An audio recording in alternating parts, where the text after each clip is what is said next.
우물 아래 개구리는 우물을 벗어나려고 결심을 합니다. 더 이상 우물 아래 개구리로 남아있을 수 없다는 생각으로 더 넓은 세상을 보아야 한다는 간절함으로 우물 위로 올라가려고 발버둥 쳤습니다. 수백 번의 실패 끝에 찾아낸 길, 개구리는 드디어 꿈을 이룰 수 있다 생각했습니다. 마침내 개구리는 우물 밖으로 나왔고 그 꿈을 실현하는 것 같았는데 우물 밖에서 뱀이 기다리고 있었습니다. 우물 안에 있는 것이 문제가 아니라 개구리인 것이 문제였습니다. 슬픈 반전의 이야기입니다. 개구리는 우물 밖의 세상을 아주 희망적으로 바라보았지만 정작 우물 밖 세상은 기대와 달랐고 희망적이지 않았습니다. 현실의 문제에 안주하지 않고 위를 바라보고 꿈과 희망을 품고 노력했지만 그 꿈과 희망은 이루어지지 않았습니다. 그러나 하나님을 믿는 우리는 다릅니다. 우리는 우리가 사는 땅의 현실에서 눈을 돌려 위를 바라볼 때, 하늘을 바라볼 때 소망이 생깁니다. 그래서 이 땅의 힘든 현실에서도 소망을 갖고 살아갑니다. 더 나아가 완전한 소망의 완성인 천국을 바라보며 살아갑니다. 어떻게 이럴 수 있습니까? 1절 말씀 보시면 다른 어떤 분도 아닌 주께서 높은 보좌에 앉으셨기 때문입니다. 높은 보좌에 앉으셨다는 것은 완전하신 주님께서 하늘은 물론 우리가 사는 땅까지도 다스린다는 말씀입니다. 이렇게 주님께서 높은 보좌에 앉으셨기에 우리는 세 가지를 바라보아야 합니다. 첫 번째는 위를 바라보아야 합니다. 1절에서 2절 말씀입니다. 우시야 왕의 죽던 해에 내가 본즉 주께서 높이 들린 보좌에 앉으셨는데 그 옷자락은 성전에 가득하였고 스랍들은 모셔 섰는데 각기 6날개가 있어 그 둘로는 그 얼굴을 가리었고 그 둘로는 그 발을 가리었고 그 둘로는 날며 남유다 나라의 전성기를 누리게 했던 우시야 왕이 죽습니다.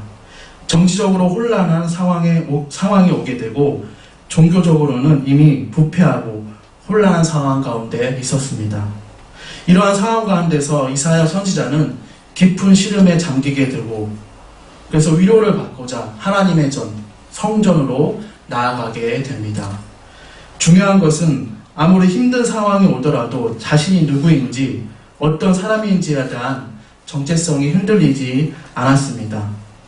하나님의 말씀을 백성들에게 전하는 선지자로서 자신이 그동안 하나님의 말씀을 계속 전했는데도 나라의 위기가 오는 모습을 보고도 낙심하지 않았습니다. 낙심하는 시간이 아까워 하나님을 바라보기 위해 성전으로 갔습니다. 그렇게 하나님을 딱 바라보니 이 나라의 위기 상황을 벗어나게 할 해결책을 보게 되었을까요? 그렇지 않았습니다. 그런 것이 아니라 하나님의 임재 그 자체를 보았습니다. 현실의 위기는 잊은 채 하늘 보좌에 앉으셨지만 하늘에 가득하고 온 땅까지 가득한 하나님의 영광을 보았습니다. 현실의 위기와 문제는 생각할 틈도 없고 생각할 수도 없었습니다. 또한 중요한 것은 수락, 즉 천사들을 통해 감히 범접할 수 없는 하나님의 영과 거룩하심과 위엄을 보았습니다. 2절 말씀을 자세히 보시면 6개의 날개가 나옵니다. 2 날개로는 얼굴을 가렸습니다. 감히 지음받은 피조물로서 영광스러운 하나님을 볼 수 없기 때문에 얼굴을 가렸습니다. 다음 2 날개로는 비천하고 더러운 발을 가렸습니다. 하나님 앞에서 깨끗해야 함과 동시에 겸손해야 한다는 것을 나타내는 것입니다. 마지막으로 2 날개로는 나는 데에 사용합니다. 언제든지 하나님의 명령에 신속하게 순종할 준비를 하기 위해서입니다.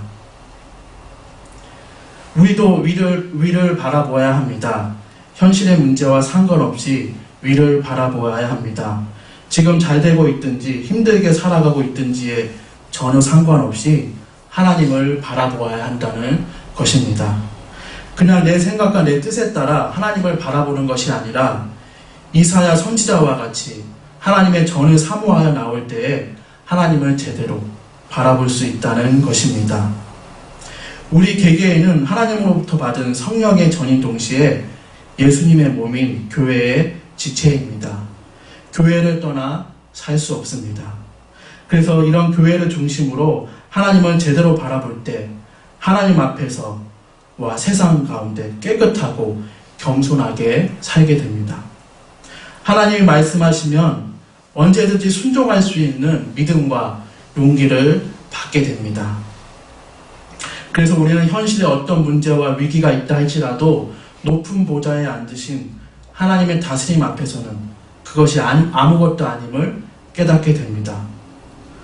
하나님이 그렇게 위대하신 분이구나. 우리는 그 앞에서 거룩하고 겸손해야지.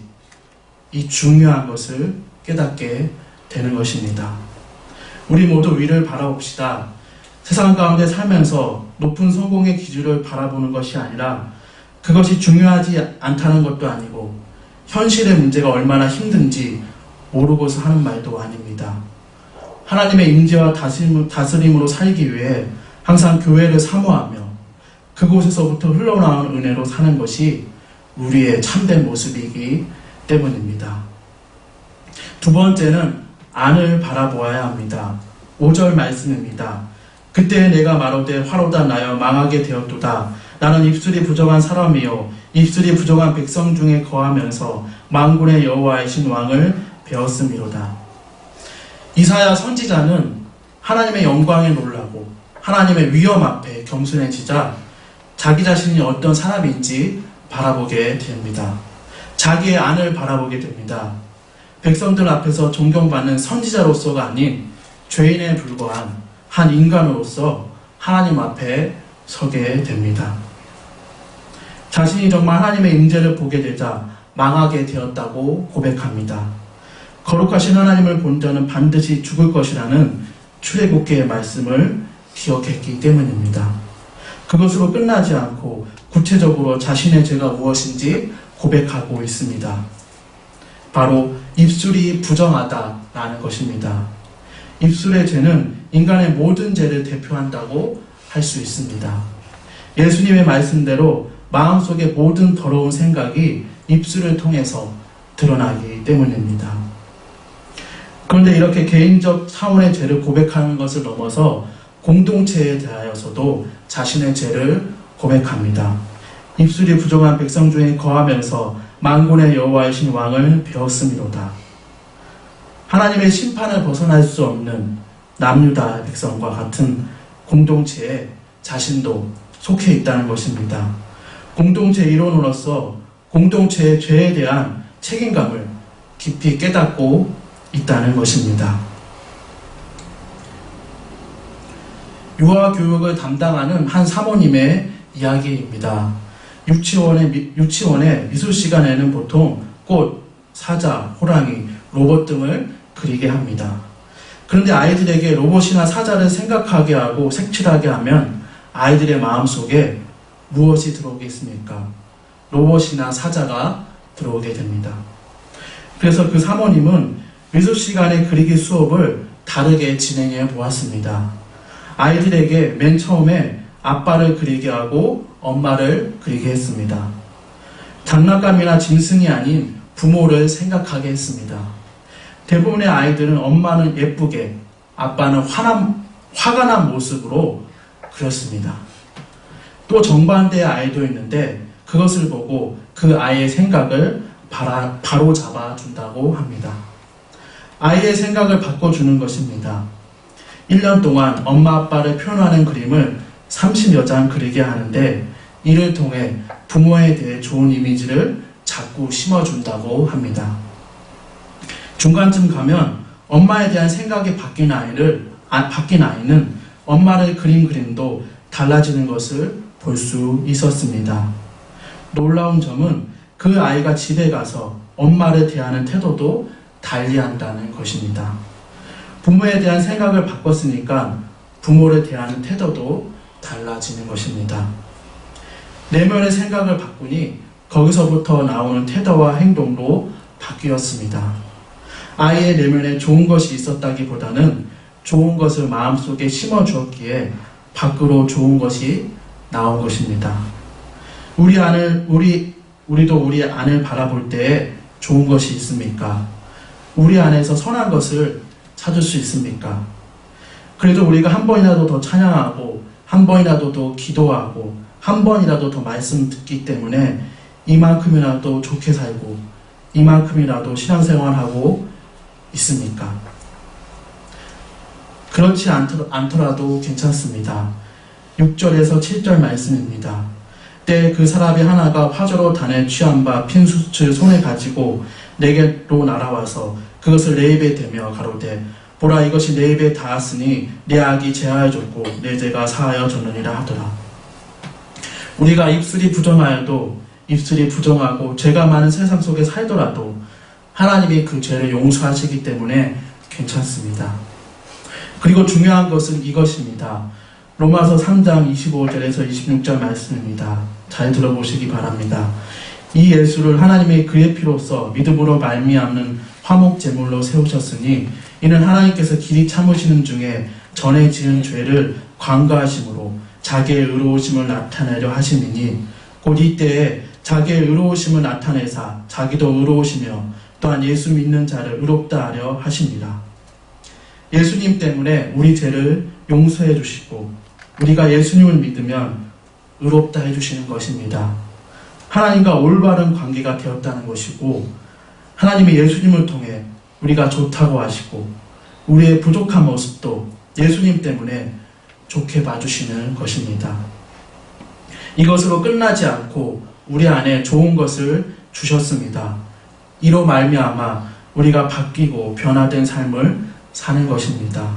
요한일서 4장 13절 말씀입니다. 그의 성령을 우리에게 주심으로 우리가 그 안에 거하고 그가 우리 안에 거하는 줄을 아느니라. 우리가 예수님을 믿을 때 하나님께서 우리 안에 성령을 주십니다. 성령께서 죄에 대하여 책망하실 때 우리 안의 모습을 보게 됩니다. 죄의 모습을 보게 됩니다. 그러나 그러한 죄의 모습만 보게 하시는 것이 아니라 하나님의 용서하심을 보게 하십니다.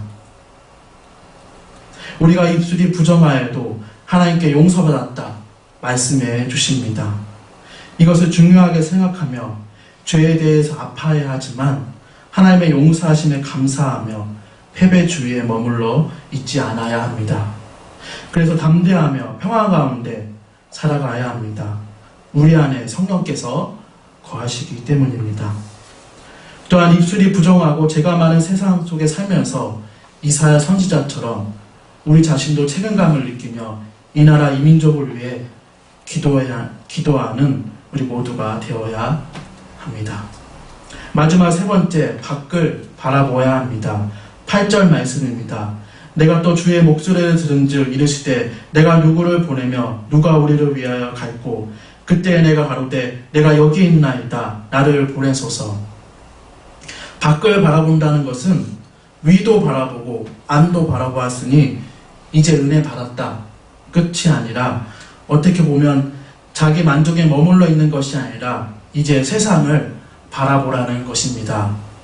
내가 디디며 살아가는 삶의 자리를 보는 것입니다.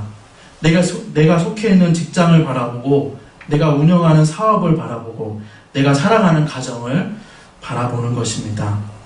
내가 안타깝게 바라보지만 품고 사랑해야 할 이 나라 이 민족을 바라보는 것입니다. 이제 그 삶의 자리에서 하나님의 뜻을 위해 쓰임 받겠다는 것입니다. 그런데 중요한 것은 이러한 순종의 모습이 즉각적이고 자발적이라는 것입니다. 이사야 선지자 시대에 모든 백성이 우상 숭배에 빠져 있고 악하게 살아가고 하나님을 모른다 하며 불의하게 살아가는 상황이었습니다. 그러나 이사야 선지자는 즉각적으로 순종했습니다. 이러한 최악의 상황에서 얼마만큼 하나님의 말씀을 전하고 그에 대해서 얼마만큼 효과가 있을지 계산을 해보지 않았습니다. 치밀한 전략과 계획을 세우지 않았습니다. 우리도 마찬가지입니다. 하나님의 뜻을 위해 쓰임받고자 한다면 그렇게 살면 얼마나 효과가 있을까에 대해서 계산하지 않습니다. 분명한 하나님의 뜻을 위해서 바로 실천하고 또 실천하면 됩니다. 데살로니가전서 4장 3절의 말씀처럼 하나님의 뜻은 이것이니 너희 거룩함이라.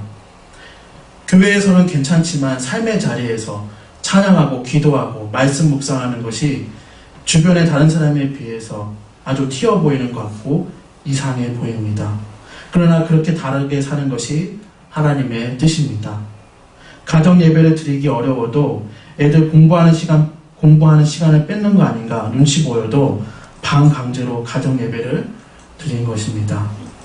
항상 기뻐하고 쉬지 말고 기도하고 모든 일에 감사하기에는 정말 어렵고 힘들고 바쁜 일상을 살아갑니다. 그러나 항상 기뻐하고 쉬지 말고 기도하고 모든 일에 감사하는 것이 그리스도 예수 안에서 우리를 향하신 하나님의 뜻입니다.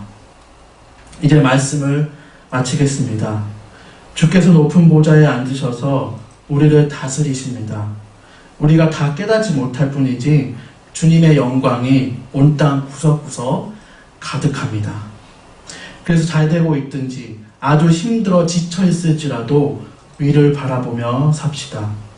나만 위를 바라보는 것이 아니라 항상 교회를 사모하며 이곳에서부터 흘러나오는 은혜로 사는 우리 모두가 되기를 바랍니다. 우리 안에 성령님이 계십니다. 죄에 대해서 책망하실 때 회개하며 하나님의 용서하심으로 담대하기를 바랍니다. 마지막으로 밖을 바라봅시다. 하나님의 뜻은 분명합니다. 세상 모든 사람들이 그렇지 않더라도 우리는 항상 기뻐하고 쉬지 말고 기도하고 모든 일에 감사하면 끝입니다. 위와 안과 밖 세 가지나 바라보아야 하는 것이 아니라 결국은 하나님만 바라보며 이 시대에서 거룩하게 살게 되는 우리 모두가 되기를 간절히 바랍니다.